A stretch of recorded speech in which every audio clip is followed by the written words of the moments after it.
TOEFL academic English ওয়ার্ডস। দেখুন, আপনি যদি TOEFL প্রিপারেশন এখন নিচ্ছেন অথবা সামনে নিবেন, এই জায়গাতে যদি আপনি থেকে থাকেন তাহলে TOEFL একটু ঘাটাঘাটিও যদি আপনি করেন, আপনি দেখবেন TOEFLটা হচ্ছে সম্পূর্ণই আপনার একাডেমিক ইংলিশ বেসড। এখানে প্রফেসরের সাথে আলোচনা, ক্লাসমেটদের সাথে আলোচনা, কোনো থিসিস রিসার্চ প্রজেক্ট নিয়ে আলোচনা, আমি কেন এই সাবজেক্ট নিব, ওই সাবজেক্ট কেন নিব না, এটা ভালো কি মন্দ কি, আগে কি ছিল বর্তমানে কি, লিটারেচার রিভিউ কি, এই বিষয়গুলোই হচ্ছে TOEFL এর মূল মন্ত্র বা main theme of the TOEFL। এখন এটা দ্বারা যেটা বোঝায় সেটা হচ্ছে আপনার TOEFL এ ভালো করতে হলে অবশ্যই একাডেমিক ইংলিশ ওয়ার্ডস এগুলো ভালো জানতে হবে। সেগুলোর জন্য আজকের এই লেসন এবং স্টেপ বাই স্টেপ আসতে থাকবে। আমাদের টোটাল 570টা ওয়ার্ডের লেসন আসবে। আজকে আমরা চেষ্টা করব যতটুকু পারি করে দেওয়ার জন্য, কারণ এক লেসন তো বেশি বড় করা যাচ্ছে না। স্টেপ বাই স্টেপ আসতে থাকবে। ততক্ষণ পর্যন্ত আমাদের পাশে থাকতে হবে দয়া করে, এবং আমাদের চ্যানেলটি সাবস্ক্রাইব করে আমাদের পাশে থাকবেন। আপনি আমাদের চ্যানেলে নতুন হয়ে থাকেন, আর যদি আমাদের চ্যানেলে সাবস্ক্রাইব হয়ে থাকেন, ইউ আর দ্য বস। আপনি যদি 24/7 আমাদের সাথে কানেক্টেড থেকে TOEFL প্রিপারেশন নিতে চান, please like our Facebook page and join our Facebook group, সেগুলোর লিংক ডেসক্রিপশনে দেওয়া আছে। আর আপনি যদি TOEFL মক টেস্ট দিনে থেকে যাচাই করতে চান, রেজিস্ট্রেশনের জন্য পেমেন্ট করতে পারছেন না, প্র্যাকটিসের জন্য সাবস্ক্রিপশন কিনতে পারছেন না, you can contact with us. আমাদের সাথে কন্ট্যাক্ট ডিটেইলস ভিডিও কমেন্টে পিন করে বসতে পেয়ে যাবেন। এবার চলুন আপনাকে কম্পিউটার স্ক্রিনে এবং টোটাল জিনিসগুলো দেখিয়ে নিয়ে আসি।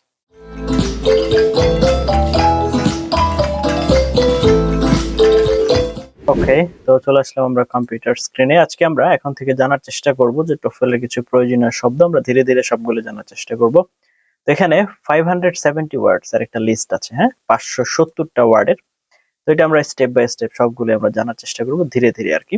তো প্রথমে যেটা আছে সেটা হচ্ছে অ্যাবান্ডন, একাডেমিক ওয়ার্ড অ্যাবান্ডন। তো এটা নাউন ফর্ম হচ্ছে অ্যাবান্ডনমেন্ট, অ্যাডজেক্টিভ হচ্ছে অ্যাবান্ডনড। তো এর অ্যাডভার্ব ফর্ম এরকম আমরা দেখতে পাচ্ছি না। তো অ্যাবান্ডনড মানে হচ্ছে কি, কোনো কিছুকে আপনার পরিত্যাগ করা বা ত্যাগ করা আর কি, অ্যাবস্ট্রাক্ট। তো এটার হচ্ছে নাউন ফর্ম কি, অ্যাবস্ট্রাকশন, অ্যাবস্ট্রাক্টর, অ্যাবস্ট্রাকশনিজম, অ্যাবস্ট্রাকশনিস্ট, তারপর হচ্ছে অ্যাবস্ট্রাক্টেড, অ্যাবস্ট্রাক্টেডলি এন্ড অ্যাবস্ট্রাক্টলি। এগুলো হচ্ছে অ্যাডভার্ব ফর্ম। এই ওয়ার্ডগুলোর সাথে আপনাদের পরিচিত হতে হবে। এরপরে কি, academy.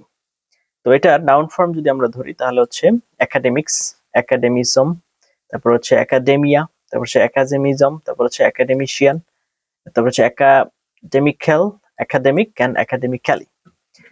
Access, accessibility, accessible and accessibly. Accommodate, accommodation, accommodationist and accommodative, accommodating, accommodatingly. Accompany, accompaniment, accompanist and accompanying. Accumulate, accumulation, accumulator, accumulative. এরপর হচ্ছে accurate, accuracy, accurate, accurately. Achieve, achievement or achiever, then achievable, acknowledge, acknowledgement, acknowledgeable. এরপর হচ্ছে acquire, acquisition, acquisitiveness, acquirement, acquire, acquire, acquisitive, acquirable, acquisitively. এরপর হচ্ছে adapt, adaptability, adaptation, adapter, adaption, adaptationism, adaptationist and adaptability. Adaptable, adaptive, adaptability, adaptably. এরপরে হচ্ছে adjacency and adequate, adequately, adjacent, adjacency. ওকে, তারপরে আমরা হচ্ছে যদি পরবর্তী পেজে চলে যাই, সেখানে আসতেছে প্রথমেই সেটা হচ্ছে অ্যাডজাস্ট। একটু হ্যাঁ, adjust, adjuster, adjustment, adjustability, adjustable. এরপর হচ্ছে administrate, administer, administrator, administration, administrative, administrable, administratively. এরপর হচ্ছে adult, adulthood, adultness, adulty. Advocacy, advocation, advocateship. এরপর হচ্ছে effect, affection, affection, effectlessness, affectedness, effectively, affected, affecting, affectionate, effective, affectional, effectless, affectingly, affectionately, effectively, affectedly. Aggregate, aggregation, aggregator, aggregative. Aid, allocation, allocator, allocable, allocative. Alter, alteration, alterate, alternation. এটা হবে alternation, alternator, alterity, alternate, তারপরে হচ্ছে alternative, alternative, alterable, altered and alternate, alternately, alternatively, এরপর হচ্ছে alternative, alternatively, ambiguous, ambiguousness, ambiguity and ambiguously, amend, amendment, amender and amendable, analogy, analogize, analog, analogous, analogical, analogic and analogically, analogously, analyze, analyze, analysis, analyzed, analyst, analyzer, analytics, analytical, analyzable,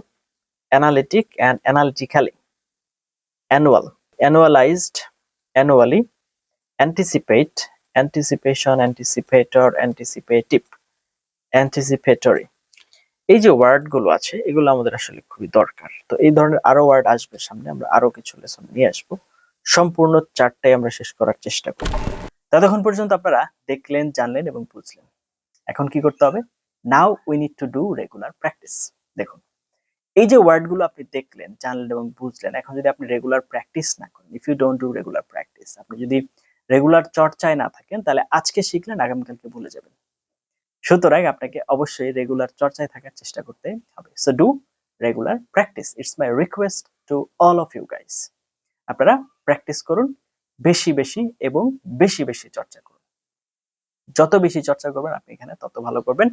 hopefully, আশা করা যায় TOEFL সম্পূর্ণটাই academic English based. আশা করি আপনারা এতক্ষণে সেটার ধারণা পেয়ে গেছেন। তো আপনি যদি একাডেমিক ইংলিশ ওয়ার্ড না শেখেন, না বুঝেন, না জানেন, তাহলে আপনি বিপদে পড়তে যাচ্ছেন এবং এটা কনফার্ম। আমরা আমাদের সম্মানিত ক্যান্ডিডেটদেরকে নিয়ে কাজ করতে যেটা দেখি সেটা হচ্ছে যে টোফেলের যে ওয়ার্ড ব্যবহার করা হয়, টোফেলের যে ল্যাঙ্গুয়েজ ব্যবহার করা, এটা তুলনামূলক টাফ। মানে কাইন্ড অফ আমাদের যে জেনারেল লাইফ ইংলিশ আছে তার চাইতে একটু ডিফারেন্ট। তো আপনি যদি সেটার সাথে অভ্যস্ত না হন, আপনি যদি সেটার সাথে রেগুলার পরিচিত না হন, ফ্যামিলিয়ারাইজড আপনার নিজেকে না করেন, সেক্ষেত্রে আপনি এখানে বিপদে পড়তে যাচ্ছেন এবং এটা confirm. So do regular practice. আশা করি এটা আপনাকে অনেক বেশি হেল্প করবে এবং অনেক বেশি হেল্প করবে আপনার এখানে ভালো করার জন্য। TOEFL is easy if you know all the tricks. আমরা জানি আপনি পারবেন এবং আপনাকে পারতেই হবে। There is no alternative option, কারণ আপনার দেয়ালে পিঠ থেকে গেছে। এবং আমরা এটাও জানি যে আপনি যদি সঠিক চর্চা, সঠিক পদ্ধতি অনুসরণ করেন, তাহলে আপনার না পারার কোনো কারণ নেই। অনেকেই পারছে।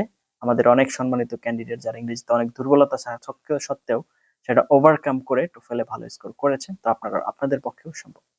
এবং এই ওয়ার্ড গুলো শুধুমাত্র আপনার যে স্পিকিং এ, লিসনিং এ হেল্প করবে তা না, প্রত্যেকটা মডিউলে স্পিকিং, রিডিং, রাইটিং, লিসনিং সব জায়গাতে আপনাদেরকে হেল্প করবে।